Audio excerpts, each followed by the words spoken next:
ये 2019 से WHO ने एक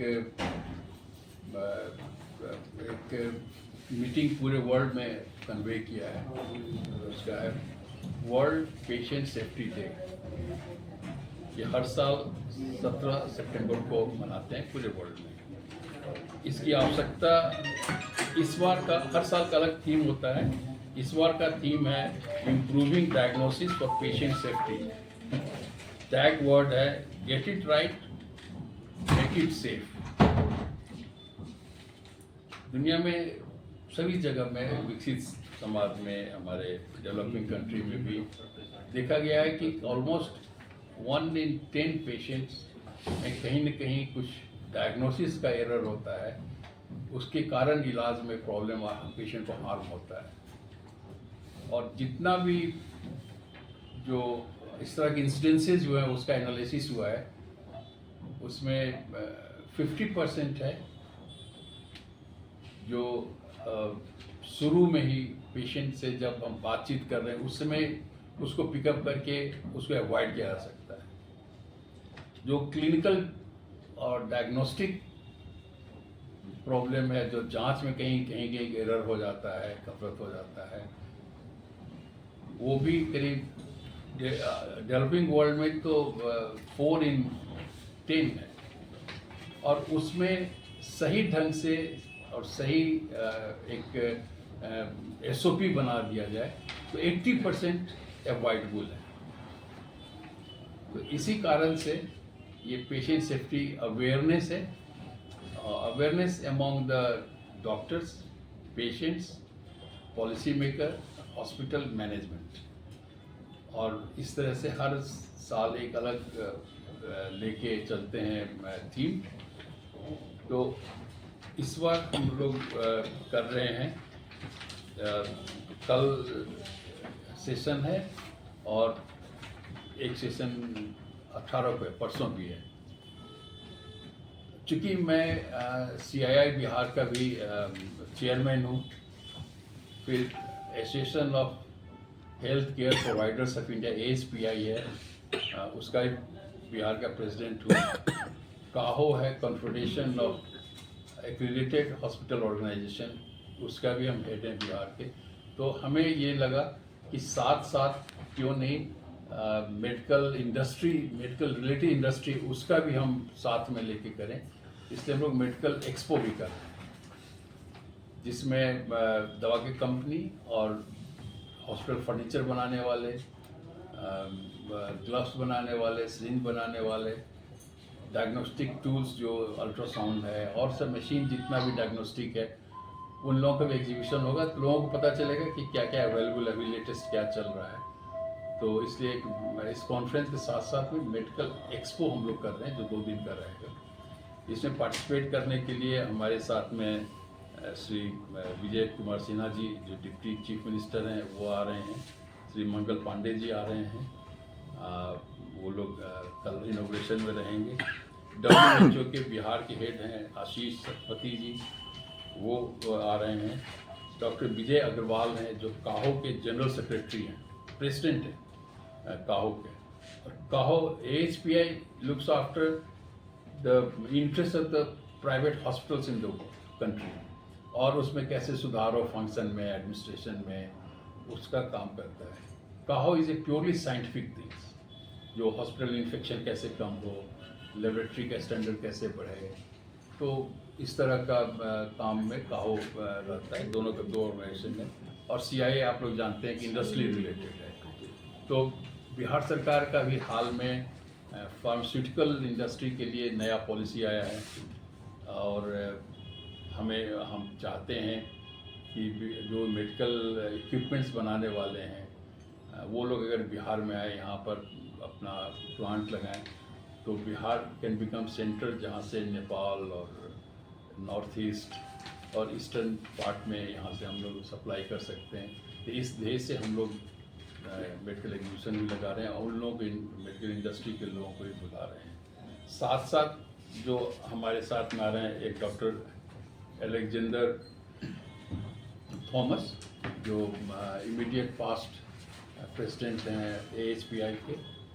और सब्जेक्ट जैसे हम लोगों ने लिया है कि ये लेबोरेटरी में कहाँ प्रॉब्लम हो सकता है, कहाँ एरर होता है।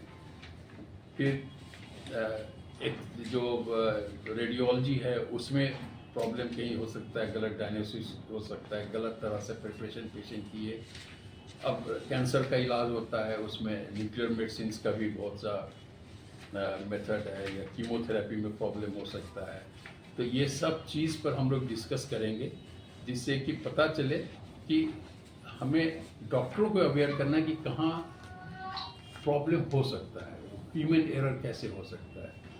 तो उसको हम जब जानते हैं कि यहाँ पर ऐसा हो सकता है तो उसकी सावधानी कैसे हो, उसके लिए चेक एंड बैलेंस कैसे मेथड बनाया जाए जो इसको कम किया जा सके।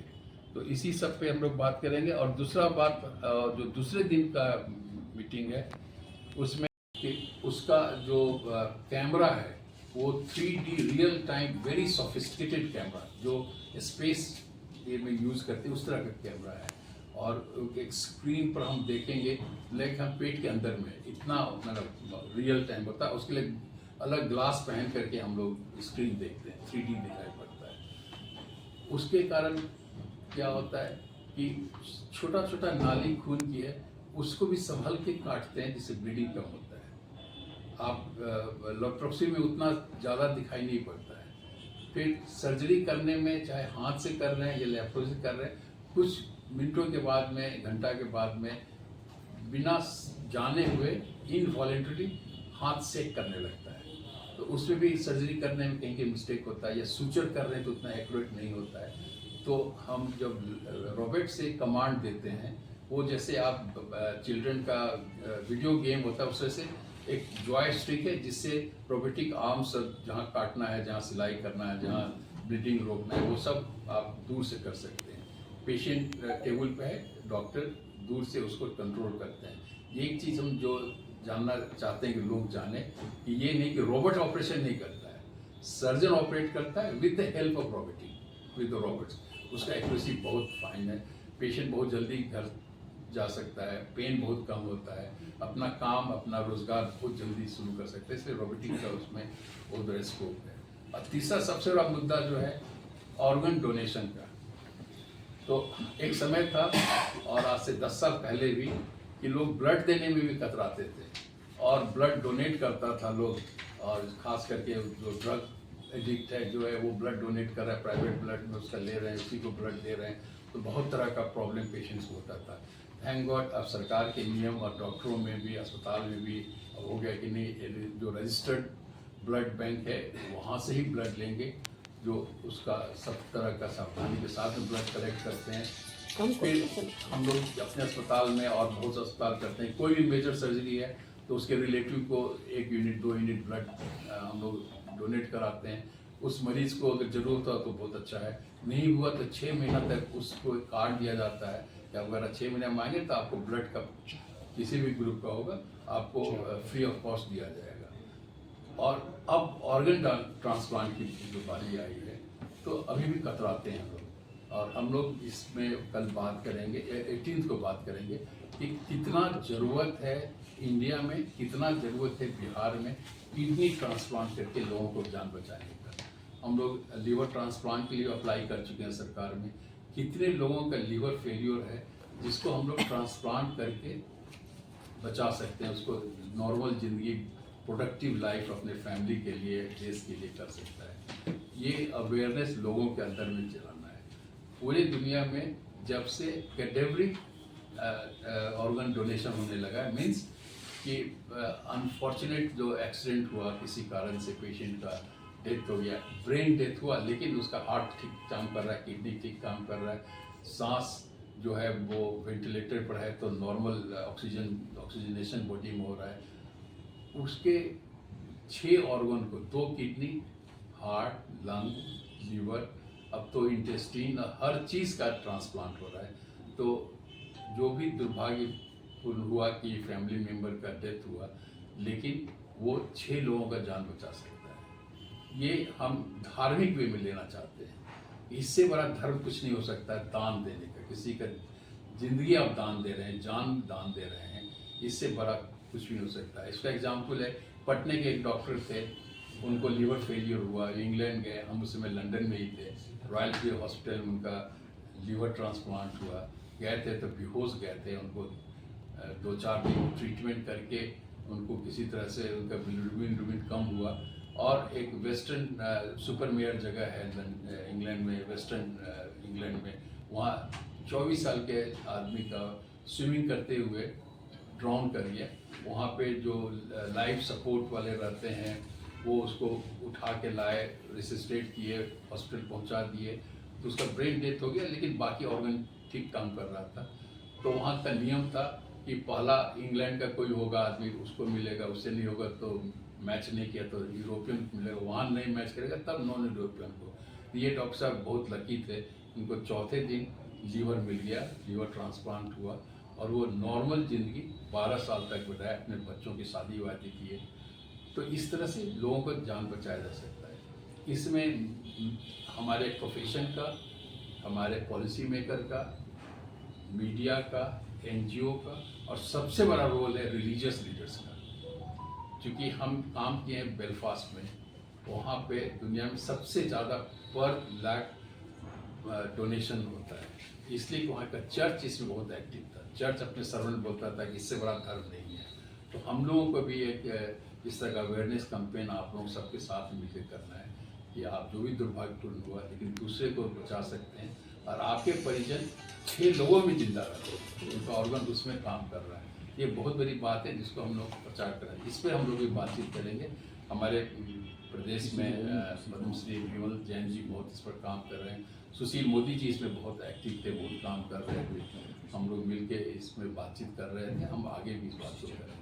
इन्हीं मुद्दों पर हम लोग 2 दिन तक बातचीत करेंगे। सर ये एक कि कैडेवरिक या आफ्टर डेथ डोनेशन का कोई इतना आसान नहीं है कि हमारे यहाँ हम ब्लड किडनी निकाले दे दिए, नहीं। इसके लिए जो पहला प्रयास हम बिहार में जो कर रहे हैं कि हमारे कॉन्फ्रेंस में पटना के 8 बड़े अस्पताल जो रिकॉग्नाइज है, बड़े मीन्स नंबर से नहीं, जो NABH से और दूसरे से सर्टिफाइड हैं, उनका पहला बार एक प्लेटफॉर्म पर हमने लाया है। और हमें इस चीज़ का बहुत संतोष है कि सभी अस्पताल, आप जानते हैं प्राइवेट प्रैक्टिस है, एक कंपटीशन भी है, ज़्यादा पेशेंट हो कम हो, लेकिन हमें ये सौभाग्य है कि सब लोग हमें बहुत इज्जत देते हैं। हम एक बार बुलाते हैं, पिछले 1 महीना में 3 बार बुलाए हैं, सभी आते हैं, बहुत आदर से आते हैं, बहुत सपोर्ट हम कर रहे हैं। और ये शुरुआत है कि जब हम जितने हॉस्पिटल जहाँ पे ICU अच्छा है, जो रिलायबल है, उसको एक कमिटी बनाएगा, उसका एक संस्था बनेगा और एक रजिस्ट्री बनता है।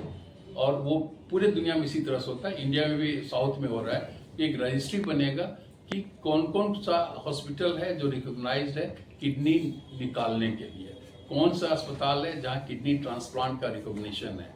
और जब किडनी अवेलेबल होगा तो उस रजिस्ट्री को जाएगा, केवल हॉस्पिटल पर नहीं जाएगा, वो कोऑर्डिनेटेड रहेगा। उस रजिस्ट्री ऑफिस में जो आदमी है, जो लेडी है, उसे पता है कि इस अमुक अस्पताल में इस ब्लड ग्रुप का पेशेंट ट्रांसप्लांट के लिए अवेलेबल है, नीड है। तो प्रिंसिपल ये होता है कि जैसे मेरे यहाँ किडनी अगर 2 निकला, तो मेरे अस्पताल में अगर पेशेंट है जो वेट कर रहा है, तो एक किडनी हमारे अस्पताल में जाएगा, दूसरा किडनी जो नेक्स्ट जो वेटिंग लिस्ट में है किसी भी अस्पताल में जो रिकॉग्नाइज, वहाँ हम भेजेंगे। ये रजिस्ट्री बनेगा।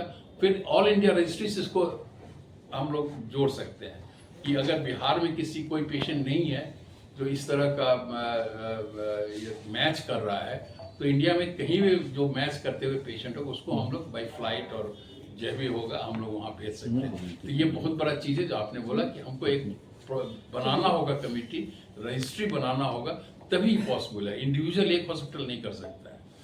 दूसरा बात आप जो कहा इन्वेस्टिगेशन का, आप बिल्कुल सही बात कर रहे हैं कि हमारे पास एक पेशेंट आया, पहले से इन्वेस्टिगेटेड है, और जो इन्वेस्टिगेशन जिस लैब में हुआ है, जहाँ एक्सरे हुआ है, वो रिकॉग्नाइज्ड जगह है, तो मुझे उस पर विश्वास करके आगे इलाज कराना चाहिए। उसे बार बार इलाज कराना, जांच कराने की कोई आवश्यकता नहीं है। हाँ, एक चीज़ में हम लोग इंसिस्ट करते हैं, ब्लड ग्रुप और वायरल मार्कर, ये हम लोग खुद अपने लैब में करते हैं।